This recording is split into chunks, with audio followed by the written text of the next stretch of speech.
warahmatullahi wabarakatuh. Kami dari kelompok 3 kelas 11 TJKT 3 akan menampilkan hasil video project kolaborasi 3 mata pelajaran. Yang pertama, mata pelajaran Sejarah Indonesia. Yang kedua, mata pelajaran Bahasa Inggris. Dan yang ketiga, mata pelajaran Pancasila. Nah, sebelum kami tampilkan hasil video projectnya, kami akan memperkenalkan diri dan tugasnya masing-masing. Perkenalkan, nama saya Zihan Chandra Permana sebagai narator. Perkenalkan, nama saya Ines Nurtianti sebagai editor video. Perkenalkan, nama saya Nadine Hidayah sebagai editor video. Perkenalkan, nama saya Puji Andriani sebagai pembuat skenario. Perkenalkan, nama saya Nela Onila sebagai pembuat skenario. Perkenalkan, nama saya Nalika saya sebagai penata kostum. Perkenalkan, nama saya Nadiatul Fauzia sebagai penata rias. Perkenalkan, nama saya Naufal Yafi sebagai penata properti. Sekian perkenalan dari kami. Kami tutup. Wassalamualaikum warahmatullahi wabarakatuh. Selamat menonton. Di sini saya akan menceritakan tentang Perang Padri. Perang Padri adalah sebuah sejarah yang melibatkan kelompok ulama yang disebut kaum Padri dengan kaum adat di kawasan Pagaruyung dan sekitarnya. Perang Padri diketahui terjadi di Sumatera Barat, tepatnya di wilayah Kerajaan Pagaruyung pada tahun 1803 sampai dengan 1838. Semula Perang Padri adalah perang saudara yang kemudian berakhir menjadi perang melawan pemerintahan kolonial Belanda. Salah satu tokoh dari peristiwa Perang Padri yang terkenal adalah Tuanku Imam Bonjol.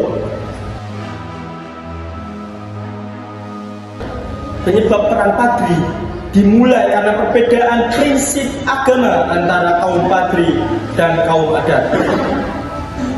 Kaum Padri ingin mengubah kebiasaan buruk masyarakat Minangkabau setelah 3 haji pulang dari Mekah pada tahun 1803. Konflik ini muncul karena kaum adat dekat dengan judi, sabung ayam, minuman keras, tembakau, dan hukum matriarki. Meskipun ada perundungan pertentang antara kedua kelompok belum terselesaikan, menyebabkan pecahnya Perang Padri. Kronologi Perang Padri mulai tahun 1821, di mana pasukan Belanda mulai menduduki beberapa daerah di Sumatera Barat dan mengawali peperangan. Perang tersebut berlangsung hingga 1825. Tak berhenti di situ. Perang Padri kedua kembali terjadi dengan strategi serangan kaum Padri ke pos-pos.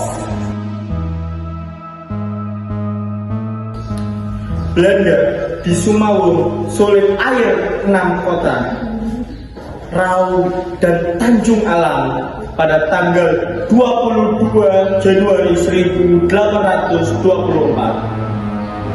Perang Padri dihentikan dengan perjanjian damai di Bonjol. Namun perjanjian tersebut dilanggar oleh Belanda sehingga memicu pertempuran lagi. Kaum Padri kembali melakukan perjanjian perdamaian pada tanggal 15 November 1825 di Padang untuk menghentikan perang.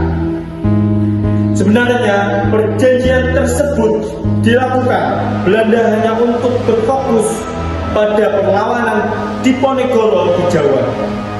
Setelah selesai perang Diponegoro, Belanda kembali mendirikan pos di wilayah kekuasaan kaum Padri, memicu Perang Padri Jilid 2. Perang pun berlangsung antara 1830 sampai dengan 1837. Akhirnya perang berakhir setelah pemimpin perang yakni Tuan Nan Alahan menyerah.